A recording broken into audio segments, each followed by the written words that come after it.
Hi everybody. I had a PowerPoint made and then somehow I lost it, and that's not like me. I started the online program here at Delta about 20 years ago or so, and I usually know to save my file, but for some reason I didn't, so I'm kind of going to wing this if you want. Picture I have up here right now is of Elie Wiesel. He wrote Night, which is the reading for this week. I can't say enough about Wiesel. He died this summer, and to me, he was like the hope of the world because he taught tolerance. He taught peace. He taught to stand up for those who have suffered injustice in this world. His loss this summer really upset me, and for a man that I've only saw once in a speech in Pittsburgh, never met him.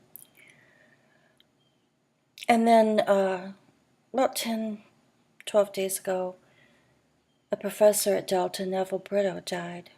He was in the English division, and I was very close to Neville. And Neville, too, talked about peace, diversity, harmony, being a harbinger of peace and hope, tolerance, taking responsibility. In many ways, he had the same traits as Wiesel. Sorry to get emotional, but I can't help it when I'm talking about Neville and when I reflect on the life of Elie Wiesel. A little bit more information about Wiesel. I want you to please take the link to his obituary. And if you don't read it, which I really want you to see the breadth of what he's done in the world, watch the video. It is very moving and stirring.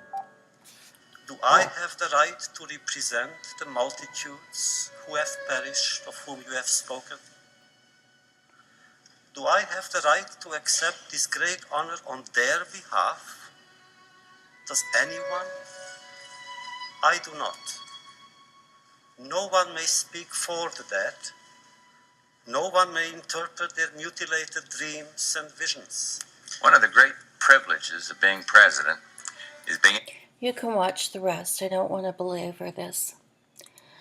I do want you to take time to learn about this man in depth and reflect on his life. This was the way it pictured just before he went in the concentration camp, and this is probably a picture 5-6 years ago, maybe. Your assignment, and I hope I have it up, please read all of these links, especially the literary memoir, the Night memoir. Listen to his acceptance speech if you don't read it. But pay special attention to literary memoir Night. For some reasons it's not that's the quiz, excuse me. See, I don't even know what I'm telling you guys to do. What I want you to do is read what is a literary memoir and how it's defined, and I want you to keep these ideas in your head as you please reread part of the text. And I've lost the class. There it is, okay. Please read that carefully because your assignment is a paper that you're going to put into the Dropbox. And what it's going to ask you is it should show what you've learned about a literary memoir and to support it with give elements of Night that prove it's a memoir. Excuse me. You're going to need to have a thesis statement and an introduction as with any paper. Why you believe this is a memoir. And then 3 body paragraphs to prove that it is a memoir. And then your conclusion. I'm asking you to come up with a thesis statement, and it can begin something simple like Night by Elie Wiesel is a memoir because, and then list your reasons. It doesn't have to be anything major. Notice it's only a 10-point paper. I do ask it to be 4 to 5 pages. If it's 3, that's okay. I don't want to read 6, okay? My other requirements are spelling. Remember, I don't want any paper with a misspelled word. I won't read it. And I want you to, it's more than 10 points. It must be 15. And then I want you also to make sure the paper is in MLA formatting. And by that I mean having a paper.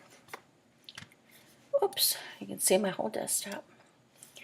What the paper looks like, and I wish I could make this bigger. Basically, the first thing you need to do when you're creating your paper is to go up and change the line setting to double spaced. The entire paper is double spaced. You're going to double click way up here and put in your header, which will be your last name and the page number, and there's a pull down in Microsoft Word where you can pull down the page number. Then you go back into the main paper, and remember you've already double spaced the entire thing. You put your name, you put my name, you put the class, and then you put the date. And notice the date's screwy. You put the day of the week, the month, and then the year, no commas. Then you hit return again, and you put the title of your paper. Try to make something imaginative, not essay on night. Come up with something a little bit more imaginative. And then you write your paper. Remember, it's double spaced. I am not going to ask for works cited or internal citation on this paper because you will just be referencing night, and we all know where that came from. Show me your best work. You can ask questions about the paper as always and raise your hand. If you have a part of the paper, like your thesis or in one of the body paragraphs, you want me to look at it, send it to me by email. I will look at it. I won't read the entire paper, but I'll look at parts. Sorry this isn't as organized, but I just did not feel like recreating that PowerPoint. And that was pretty good, too. Take care, all of you, and I look forward to reading your papers.